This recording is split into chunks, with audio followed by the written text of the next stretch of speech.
These saved my ass.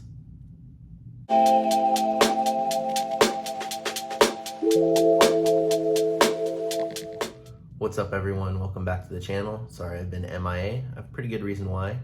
I got bit by a rattlesnake on a trip in Arizona, and gonna kind of tell you guys what happened. So I decided to take a trip to Arizona. I was gonna try to get a Gila trout and an Apache trout and check those off the challenge list. Started out going for a Gila trout, didn't have any luck on that one. I caught one brown the whole trip, and then headed out to the northeast Arizona and was going to try to go for an Apache trout in the White Mountains. So I did some research, stopped into a fly shop, Arizona Fly Shop in Phoenix. Super cool dudes, super helpful, pointing me in the right direction. Just fish weren't going for it that week, but I was there for 4 days. On the last day, last spot I fished, that's when the whole incident took place. So every day I was out there on this trip, I was encountering snakes. I saw probably like 6 or 7 of them. A bunch of rattlesnakes, a bunch of different types of, like, I think I saw gopher snakes and water snakes. There's snakes everywhere. So I don't think I've ever gone somewhere and seen that many snakes in that short period of time. So the last day I was in Greer, Arizona on the Little Colorado River, and I was about 1.5 miles back canyon. I just ran into a guy from West Virginia. We were talking a little bit. He said he was just pulling Apaches out left and right. He gave me some micro streamers, said that's what they're hitting. So I started fishing those. Wasn't getting any luck. And just walking along the bank, I felt it. I thought it was a tree branch. Came back and just pop, just hit the back of my right ankle. I jumped and then I laughed at myself and I was like, oh my God, you're so scared. That it was a branch. There's no snakes up this high because the elevation was like around like 9,100 feet. I did not know rattlesnakes could be that high. So I continued fishing. I didn't really think much of it. About 45 minutes later, just like a light switch, all of a sudden I got really nauseated. My stomach started cramping, started sweating, and I just didn't feel right. So decided to hike out, drive home basically. So cut the trip short. I was gonna stay like one more day or one more night, probably fish in the morning and then head home. So from northeast Arizona, almost on the New Mexico border, I drove directly back to my house outside Los Angeles. So it was like a 9-hour, 45-minute drive, something like that. I didn't really think anything was wrong. I thought maybe I had food poisoning or something. I didn't put the 2 and 2 together because it was about 45 minutes apart, until I got to state line for California and Arizona, and I went into a gas station to grab an energy drink. Just felt like I had fever chills. I was freezing cold. I looked at the thermometer in my truck and it said it was like 103 outside or something like that. It was like at 10 o'clock at night. And so I was like, yeah, well, it's weird. Maybe I got the flu. I looked down at my ankle because at this point I was wearing sandals, and I noticed I had like a little kind of trail of blood down my heel, and there was a scab already on it. There was like a gold yellowish color. And I was like, that's kind of weird. Again, didn't think too much of it, just thought it was kind of weird.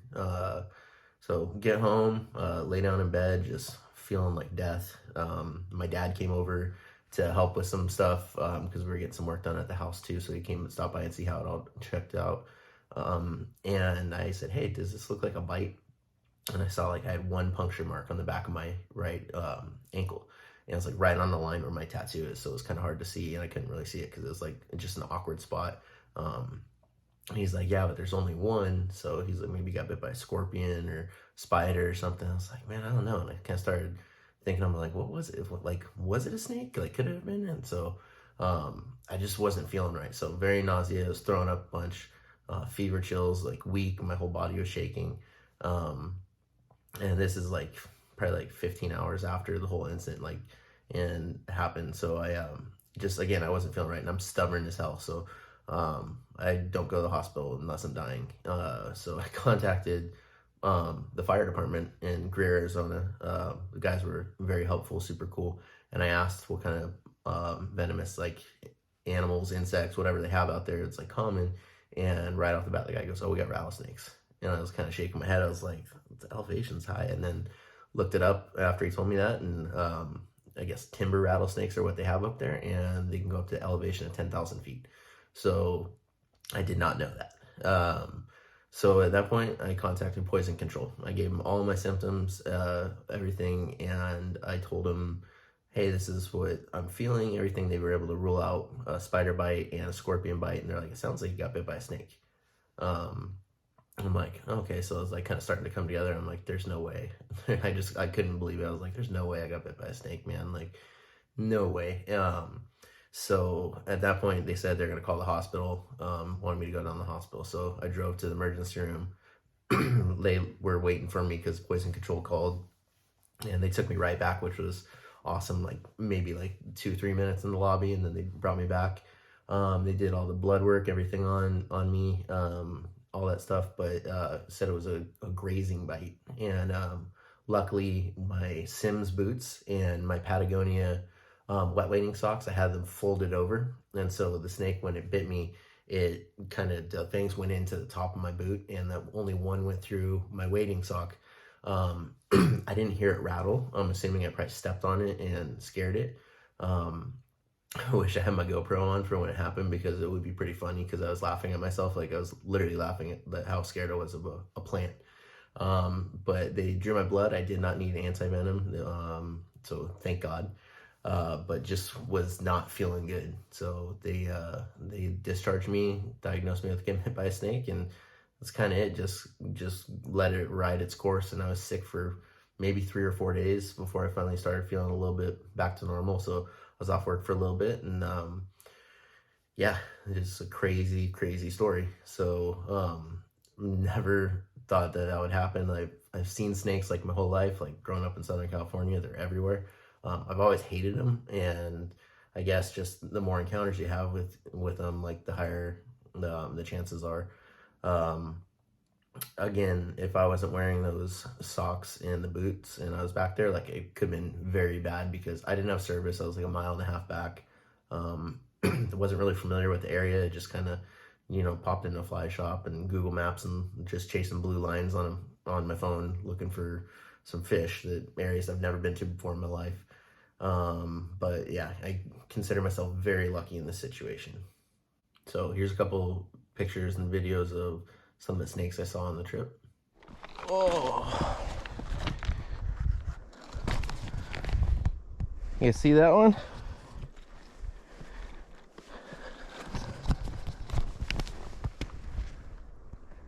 That dude scared the crap out of me.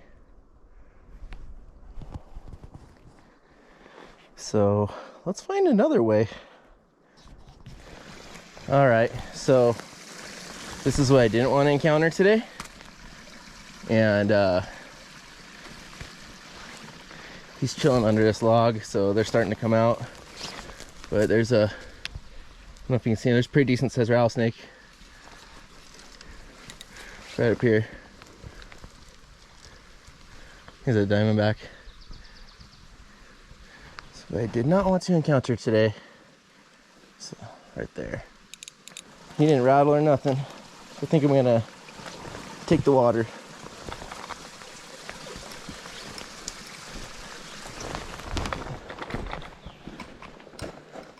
Oh my God.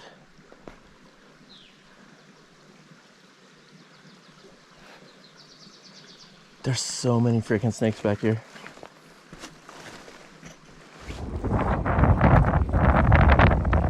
Dude, seriously. There's snakes everywhere. I've seen more snakes than fish on this trip. And this is when I noticed I had a problem. And when it just hit me like a light switch, and I got sick and started dry heaving on the side of the creek.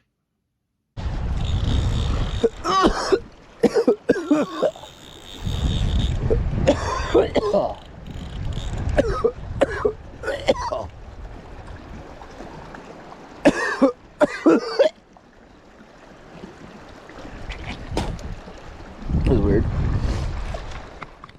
So got one fang went right here in the back of the boot, and the other was just directly above it that touched the back of my leg. Again, I'm lucky I had my wading socks on over them. This could have been so much worse. I'm glad I listened to poison control, because again, I'm the most stubborn person ever when it comes to getting help. I've worked on an ambulance in the fire department, like, since I was 18 years old. I hate being in the position of being the one that is getting taken care of. Like, I don't like that at all. So I only like going in the hospitals if I'm at work, and I don't even like going into them then. Um, yeah, so this could have been way worse. A couple things I would suggest is just let people know where you're going, because I made that mistake, and I just told my family like a general area. I wasn't really checking if I had service or not. I was like, yeah, I might not have service for the day or the night, like 'cause I'm camping back here.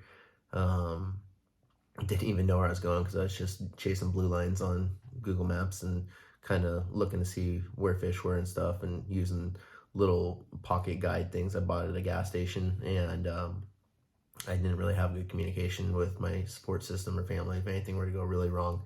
Um, so it was, I won't say like really well traveled, but there was a few people out there that probably would have been able to help me. But just glad it wasn't worse. So I did get a couple videos made from this trip. I'll start posting those again after this one. Try to get back on a regular schedule. I've been at work. Life's been hectic. My daughter is getting more insane by the day. She's turned into terrible twos, so that's super fun. It's adorable, but takes a lot of effort. So can't really sneak away to go fishing that much.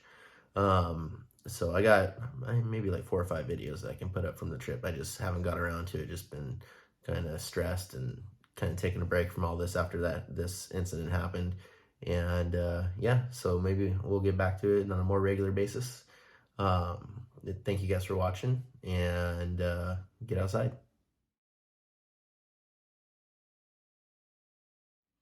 On August 6th, a couple days ago, two of my coworkers who are very well respected firefighters, I was lucky enough to work alongside with in my career, passed away unfortunately in a mid-air collision involving two helicopters in Riverside County, California. In the description of this video, I'm going to be putting a link to the Gofundme that's going to help support their families after this tragedy. So if you guys do have the ability to donate, please do. It would help their families out immensely, and every cent helps. Please share it around, let people know, and if you can help out, that'd be greatly appreciated.